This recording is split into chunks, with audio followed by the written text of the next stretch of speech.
Hello लोगोफोर, नोंथांमोननि गेजेराव आं आरो मोनसे गोदान भिडिअ लानानै फैबावबाय।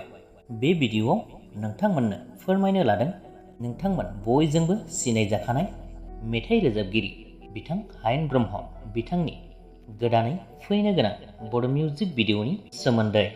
बे मिउजिक भिडिअआनो जादों अनामिका फेमिलि एन्टारटेनमेन्ट प्रेजेन्ट बेनारजों दिहुनजानाय देलायमांग्रि मुंनि बड' मिउजिक भिडिअ। बेवहाय नोंथांमोना फाव खालामनाय नुनो मोनगोन मेथाइ रोजाबगिरि बिथां हायेन ब्रह्मजों लोगोसेनो अनामिका नार्जारी बिथांखौ। बे मिउजिक भिडिअआवनो कनसेप्ट आरो डाइरेक्सनखौ खालामदों बिथां बिग्राइ बसुमतारी, मेकआपखौ होदों मानब लाभलि, डिअपि आरो एडिटरखौ खालामदों देबजित ब्रह्म।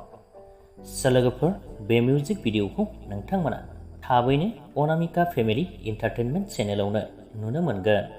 आसा खालामो नोंथांमोन बयबो बिथांमोननि बे मिउजिक भिडिअखौ नायनो थाखाय नेनानै थागोन होननानै।